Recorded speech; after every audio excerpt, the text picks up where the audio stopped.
तो हाय दोस्तों, कैसे हो आप लोग। उम्मीद है अच्छे ही होगे। आपका स्वागत है हमारे चैनल स्टडी 9 वे।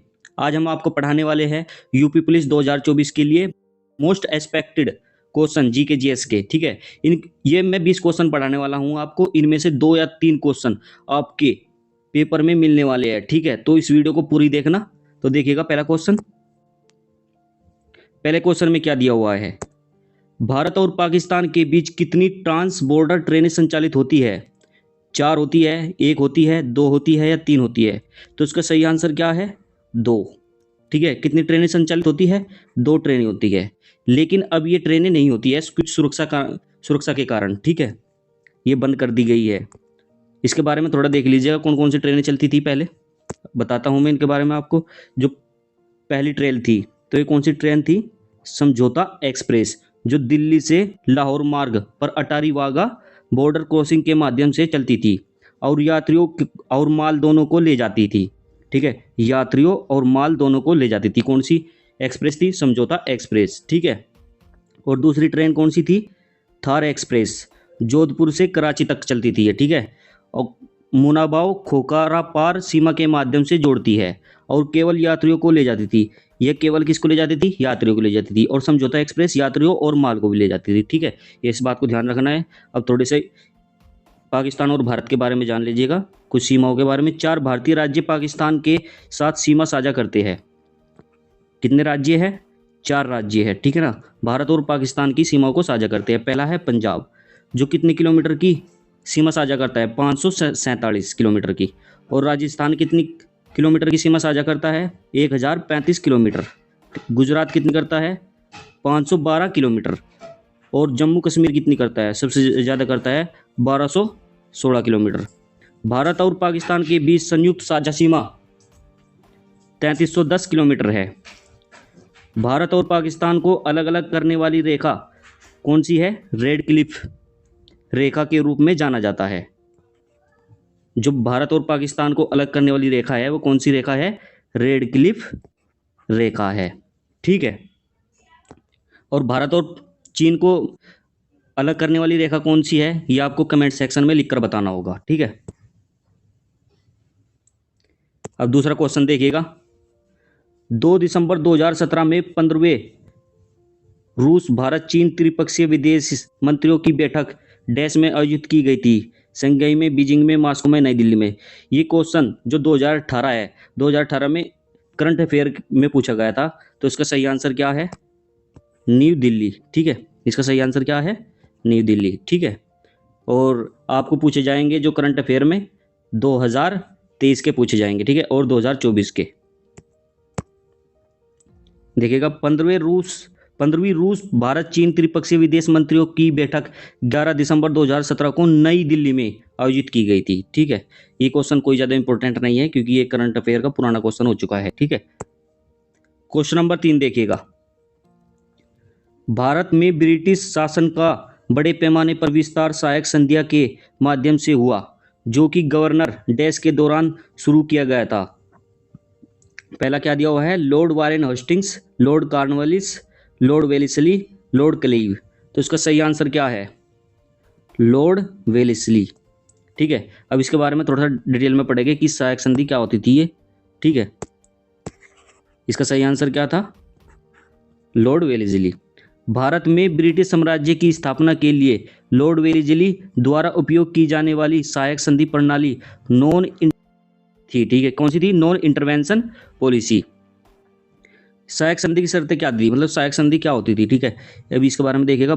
एक भारतीय शासक जो अंग्रेजों के साथ सहायक संधि में प्रवेश कर रहा है, वह अपने क्षेत्र के भीतर ब्रिटिश सेना को स्वीकार करेगा और उनके रख रखाव के लिए भुगतान करेगा।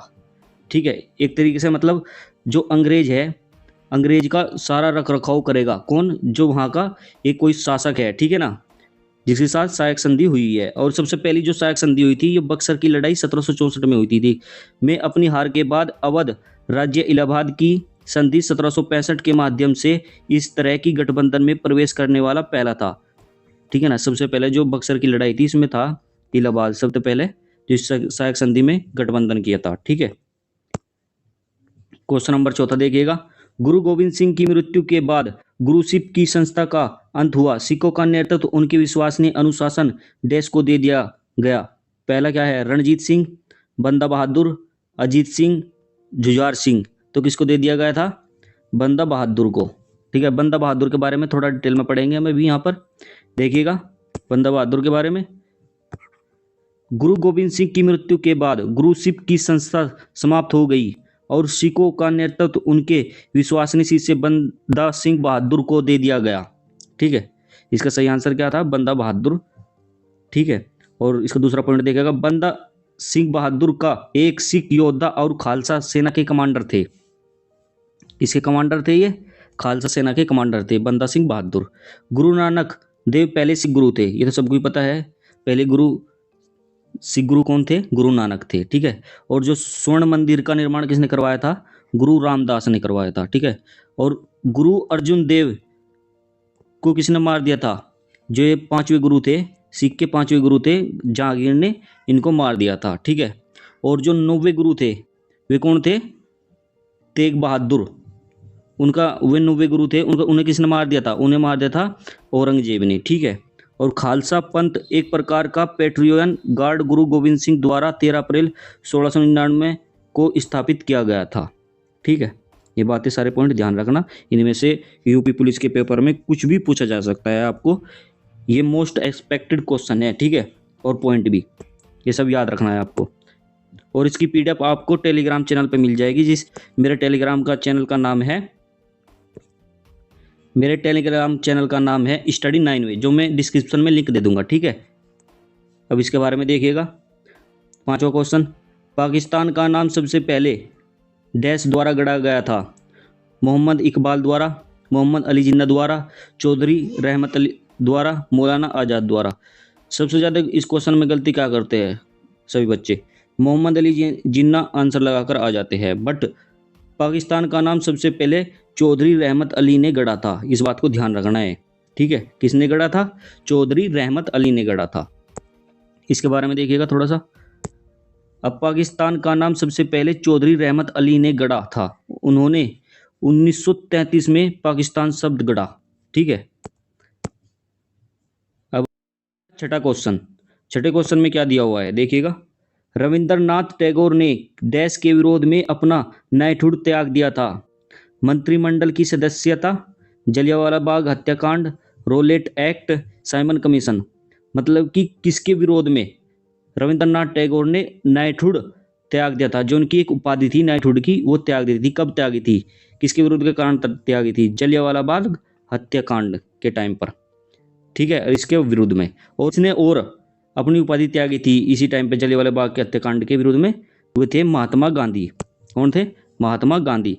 कौन सी उपाधि थी उनकी? केसर ए हिंद की। ठीक है, केसरी ए हिंद की। देखिएगा, रविंद्रनाथ टैगोर 22 मई 1919 जलियांवाला बाग हत्याकांड के विरोध में अपना नाइटहुड त्याग दिया। जो उनकी उपाधि थी, अपनी उपाधि इन्होंने त्याग दी थी। और केसरी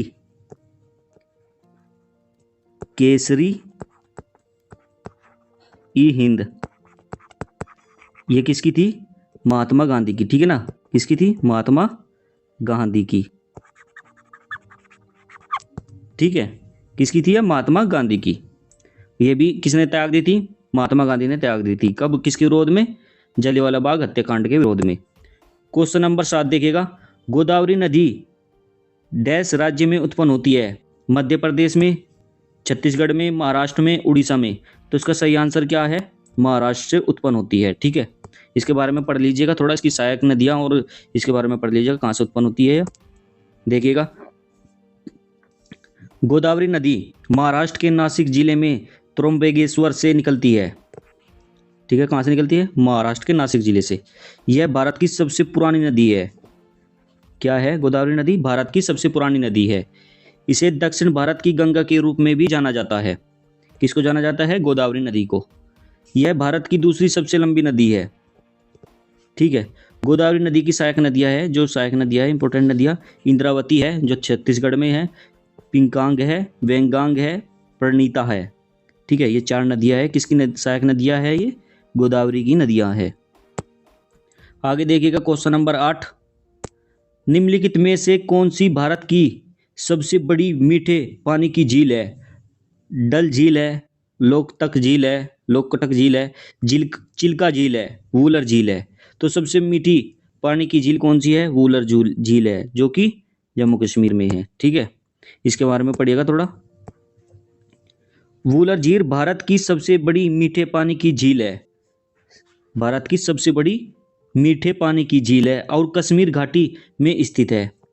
वूलर झील एशिया की सबसे बड़ी मीठे पानी की झीलों में से एक है और यह एशिया की भी सबसे बड़ी मीठे पानी की झील है। ठीक है, यह भारत के जम्मू कश्मीर में बंदीपोरा जिले में स्थित है। कहाँ पर है? जम्मू कश्मीर और बंदीपोरा जिले में। ठीक है, इसके बारे में थोड़ा पढ़ लीजिएगा। और झीलों के बारे में, चिल्का झील, जो चिल्का झील है, जो सबसे बड़ी खारे पानी की झील है। ठीक है ना, भारत की सबसे बड़ी झील केरल की वेम्बनाड झील है, जो केरल की क्षेत्रवार से। ठीक है ना, संबार साल्ट के लेक भारत की सबसे बड़ी खारी झील है। जो संबार झील है, यो भारत की सबसे बड़ी खरी झील है। ठीक है ना, खारी। भारत में मीठे पानी की सबसे बड़ी झील कौन सी है? वुलर झील है, तो यही है। ठीक है, मनसबल झील भारत की सबसे गहरी झील है। गहरी झील पूछने लगा आपसे, कौन सी बताओगे? मानसबल झील। ठीक है ना। पुकोड़ झील भारत की सबसे छोटी झील है। पुकोड़ झील कौन सी झील है? सबसे छोटी झील है भारत की।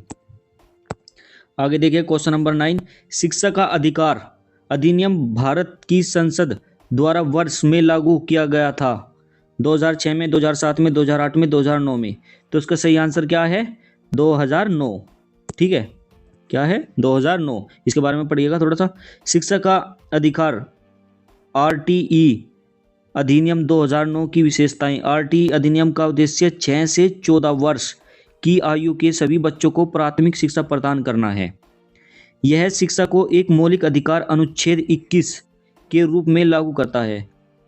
अधिनियम समाज के वंचित वर्गों के लिए 25% आरक्षण को अनिवार्य करता है। ठीक है, ये इंपॉर्टेंट पॉइंट है, ये भी याद रखना है आपको। अब 10वां क्वेश्चन देखिएगा। महाराज सवाई जय सिंह सेकंड, उनका नाम ये भी था, जय सिंह सेकंड ने डैश में एक खगोलीय वेधशाला स्थापित की थी? उज्जैन में, शिमला में, भरतपुर में, जोधपुर में। तो कहाँ पर खगोलीय वेधशाला स्थापित की थी? उज्जैन में की थी। ठीक है, आगे देखिएगा, इसके की पॉइंट पढ़ लीजिएगा थोड़ा। महाराजा सवाई जय सिंह ने उज्जैन में एक खगोलीय वेधशाला स्थापित की थी। कहाँ पर की थी? उज्जैन में की थी। ठीक है ना। वेधशाला का नाम जंतर मंतर है। जो इनकी वेधशालाएं हैं उनका नाम क्या है? जंतर मंतर है। महाराजा जय सिंह सेकंड 18वीं शताब्दी के शुरुआत में अंबर राज्य के राजपूत शासक थे। वह गणित, वस्तुकला और खगोल विज्ञान के बेहद शौकीन थे।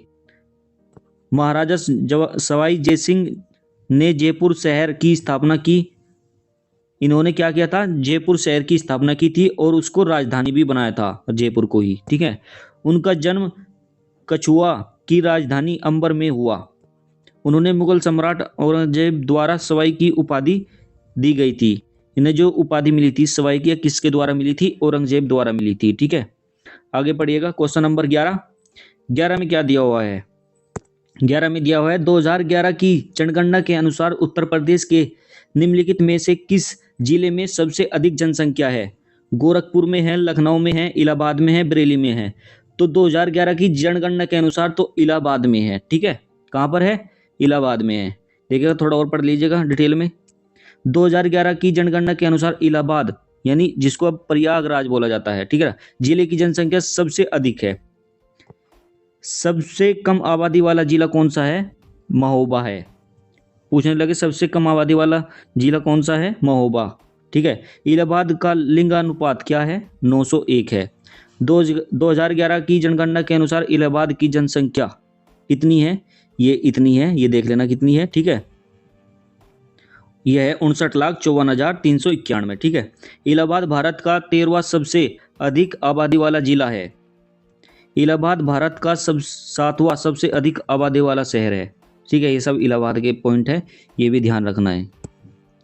अब क्वेश्चन नंबर देख लेना 12वां। क्वेश्चन नंबर 12 में क्या दिया हुआ है हमको?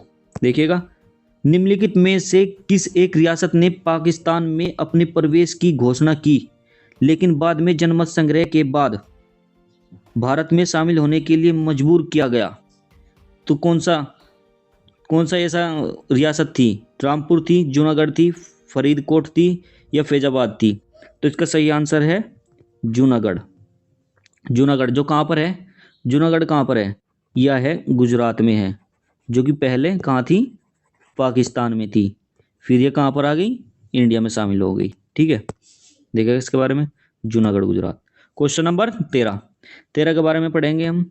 निम्नलिखित में से किस भारतीय राज्य से कर्क रेखा नहीं गुजरती है? राजस्थान से, त्रिपुरा से, मिजोरम से, उत्तर प्रदेश से। तो किससे नहीं गुजरती है? उत्तर प्रदेश से नहीं गुजरती है। ठीक है, राजस्थान से भी गुजरती है, त्रिपुरा से भी गुजरती है, मिजोरम से भी गुजरती है। ठीक है, अब देखिएगा हमारी कर्क रेखा किस किस राज्य से गुजरती है, मैं बताता हूँ आपको, और इसकी ट्रिक भी बताऊंगा याद करने की। देखिएगा, देख, कर्क रेखा भारत के 8 राज्यों से होकर गुजरती है। कितने राज्य से होकर गुजरती है? 8 राज्यों से होकर गुजरती है। पहला क्या है? गुजरात। दूसरा क्या है? राजस्थान। तीसरा क्या है? मध्य प्रदेश। चौथा क्या है? छत्तीसगढ़। पांचवा क्या है? झारखंड। और छठा क्या है? पश्चिम बंगाल। सातवां क्या है? त्रिपुरा। आठवां क्या है? मिजोरम। ठीक है, कर्क रेखा की लंबाई मध्य प्रदेश में सर्वाधिक है। मध्य प्रदेश में सबसे अधिक लंबी है यह। ठीक है, कर्क रेखा। राजस्थान में कर्क रेखा की लंबाई सबसे कम है, और राजस्थान में सबसे कम है। माही नदी भारत की एकमात्र नदी है जो कर्क रेखा को 2 बार काटती है। ये एक मोस्ट इंपोर्टेंट क्वेश्चन है जो आपसे बार बार हर पेपर, हर गवर्नमेंट के पेपर में पूछा जाता है। माही नदी ऐसी कौन सी नदी है जो कर्क रेखा को 2 बार काटती है? तो आप क्या बताओगे? माही नदी जो कर्क रेखा को 2 बार काटती है। ठीक है, अब मैं इसकी ट्रिक बताता हूँ। क्या ट्रिक रहेगी इसकी? देखिएगा, जो इनकी याद करने की, एक गरम चाय पी मित्र। ठीक है, देख, गे से क्या माना? गुजरात। रे से क्या माना? राजस्थान। ठीक है, क्या माना? राजस्थान। मैं से क्या माना? मध्य प्रदेश। और छा से यहाँ छाछ लगा लेना। ठीक है ना, छाछ। छा से माना झारखंड। और छः से क्या माना? छत्तीसगढ़। पै से क्या बना? पश्चिम बंगाल। ठीक है, क्या बन गया? पश्चिम बंगाल। और मैं से क्या बन गया? मिजोरम। और त्रै से क्या बन गया? त्रिपुरा। ये आपकी शॉर्ट ट्रिक है, ये याद कर लेना। थोड़ा पेन में गड़बड़ है तो लिखा नहीं जा रहा है, देख लेना आप। क्वेश्चन नंबर 14, निम्नलिखित में से किस भारतीय राज्य में द्विसदनीय विधायिका नहीं है? उत्तर प्रदेश, महाराष्ट्र, तमिलनाडु, कर्नाटक। तो किस में नहीं है? तमिलनाडु में नहीं है। ठीक है, किस में नहीं है? तमिलनाडु में नहीं है। इसके बारे में देख लीजिएगा, द्विसदनीय क्या होता है। द्विसदनीय एक विधायिका को 2 अलग अलग विधानसभाओं, कक्षाओं या सदनों में विभाजित करने की प्रथा है, जिसे द्विसदनीय विधायिका में के रूप में जाना जाता है। ठीक है, द्विसदन एकतामतवाद से अलग है, जिसमें सभी सदस्य विचार और एक समूह के रूप में वोट से भिन्न है। केवल 6 राज्य हैं जिनके 2 सदन, SLC plus SLA, Uttar Pradesh, Bihar, Telangana, Andhra Pradesh, Karnataka, Maharashtra. मतलब 6 राज्य है जिनमें क्या है? एक तो विधानसभा है, एक विधान परिषद है। ठीक है, जो द्विसदनात्मक है। ठीक है, अनुच्छेद 168 राज्य में द्विसदनीयता का उल्लेख करता है। 168 अनुच्छेद है जो द्विसदनीय का उल्लेख करता है।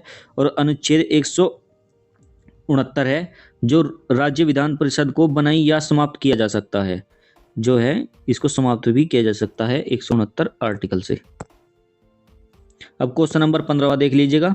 प्राचीन गणित का पुस्तक गणित सार संग्रह द्वारा लिखी गई है? भास्कराचार्य द्वारा, महावीराचार्य द्वारा, आर्यभट्ट द्वारा, ब्रह्मगुप्त द्वारा।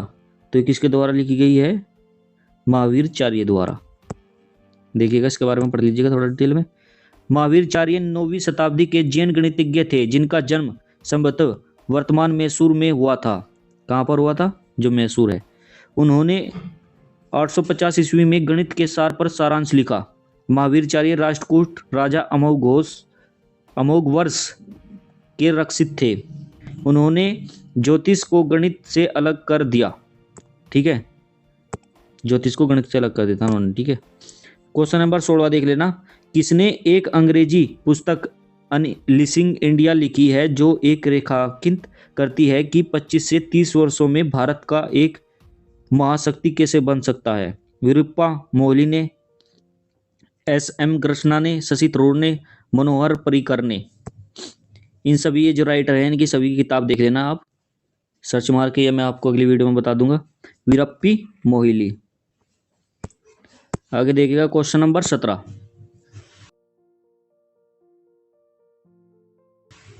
क्वेश्चन नंबर 17 में क्या दिया हुआ है? प्रसिद्ध सूफी संत शेख सलीम चिश्ती की दरगाह उत्तर प्रदेश में कहाँ पर स्थित है? जौनपुर में, कन्नौज में, फतेहपुर सीकरी में, बाराबंकी में। तो इसका सही आंसर क्या है? सी, फतेहपुर सीकरी में। इसके बारे में डिटेल में पढ़िएगा। प्रसिद्ध सूफी संत शेख सलीम चिश्ती की दरगाह उत्तर प्रदेश के फतेहपुर सीकरी में स्थित है। कहाँ पर स्थित है? फतेहपुर सीकरी में स्थित है। सूफी संत के प्रति सम्मान के प्रतीक के रूप में अकबर द्वारा मकबरा निर्मित करवाया गया था। जो सलीम चिश्ती था उसके सम्मान में अकबर ने क्या बनवाया था? मकबरा बनवाया था। कहाँ पर? फतेहपुर सीकरी में। फतेहपुर सीकरी भारत के उत्तर प्रदेश के आगरा जिला का एक शहर है। ठीक है, जिसका निर्माण किसने किया था? सम्राट अकबर ने किया था। कब किया था? 1571 में। ठीक है, और इसको राजधानी भी बनाया था कुछ दिनों के लिए। ठीक है, क्योंकि वहाँ फिर पानी की कमी के कारण फिर दिल्ली ही बना दी थी राजधानी। ठीक है, आगे देखिएगा क्वेश्चन नंबर 18 देखिएगा। हिमालय की तीसरी सबसे ऊंची चोटी कौन सी है? Mount Lhotse, Makalu, Fuji, Kanchenjunga. तो इसका सही आंसर क्या है? कंचनजंगा। ठीक है, पर हम कंचनजंगा के बारे में पढ़ेंगे थोड़ा डिटेल में। देखिएगा, कंचनजंगा भारत की सबसे ऊंची चोटी है और यह है दुनिया की तीसरी सबसे ऊंची चोटी है। ठीक है, भारत की तो यह सबसे ऊंची चोटी है और दुनिया की तीसरी सबसे ऊंची चोटी है, इस बात को ध्यान रखना है। और यह समुद्र तल से 8,586 मीटर ऊपर है। ठीक है, कंचनजंगा, अब जो इसकी जगह है कहाँ पर है? या कंचनजंगा सिक्किम, पूर्वोत्तर भारत और पूर्वी नेपाल की सीमा पर दार्जिलिंग सिक्किम से 40 मील उत्तर पश्चिम में स्थित है। ठीक है, विश्व का सबसे ऊंचा पर्वत। अब आपसे ये पूछने लगे विश्व का सबसे ऊंचा पर्वत कौन सा है? ग्रेट हिमालय है। माउंट एवरेस्ट विश्व की सबसे ऊंची चोटी 8,848 मीटर की है। सबसे ऊंची चोटी तो आपको पता ही है, माउंट एवरेस्ट है, और इसे सागर माता के नाम से भी जाना जाता है। नंदा देवी उत्तराखंड में भारत की दूसरी सबसे ऊंची चोटी है। यह नंदा देवी उत्तराखंड में है, जो भारत की दूसरी सबसे ऊंची चोटी है। ग्रेट हिमालय की औसत ऊंचाई 6100 मीटर है। हिमालय के महत्वपूर्ण दर्रे कौन से हैं? जोजिला दर्रा है, बोरजिला है, खारडंगला है, बारलाचा है, रोहतांग है और आदि। क्वेश्चन नंबर 19वां देखिएगा। 19वें में क्या दिया हुआ है? ये जीएस का क्वेश्चन है आपका। कौन सा है? जीएस का क्वेश्चन। मनुष्य में पित्त कहाँ उत्पन्न होता है? अमाशय में, अग्नाशय में, यकृत में, पित्तशय में। तो कहाँ पर उत्पन्न होता है पित्त? यकृत में होता है, यानी लीवर में। कहाँ पर होता है? लीवर में। और ये पित्त क्या बोलते हैं? Bile juice. क्या बोला जाता है? बाइल जूस बोला जाता है। इसके बारे में पढ़िएगा थोड़ा। पित्त यकृत का एक अनूठा और महत्वपूर्ण जलीय स्राव्य है। ठीक है, पित्त एक तरल पदार्थ है जो यकृत द्वारा निर्मित और निम्मुक्त होता है और पित्तशय में जमा होता है। पित्त पाचन में सहायता करता है। पित्त क्या करता है? पाचन में सहायता करता है, इसका मुख्य कार्य है। और आगे देखिएगा क्वेश्चन नंबर 20। निम्नलिखित में से कौन सा रोग फंजाई के कारण होता है? टोसिल, पित्तपथरी, हृदय आघात, दाद, रिंगवॉर्म। तो ये आपको कमेंट सेक्शन में बताना है। ये आपका HW है। ठीक है, thanks for watching this video. Like, share and comment and subscribe this channel study 9 वे। और जो आपको हमारी PDF मिलने वाली है, कहाँ पर मिलेगी मेरी PDF इस पेपर की? कहाँ पर मिलने वाली है? ये PDF आपको मिलेगी मेरे टेलीग्राम चैनल पर, जिसका डिस्क्रिप्शन में मैं लिंक दे दूंगा। ठीक है, आप वहाँ से मेरे टेलीग्राम चैनल को भी ज्वाइन कर लीजिएगा। वहाँ पर मैं PDF देता रहता हूँ और क्यूज भी देता रहता हूँ, जिससे आपकी प्रैक्टिस बनी रहे वहाँ पर। ठीक है, हमारे चैनल को इससे सब्सक्राइब भी कर लीजिएगा। Thank you.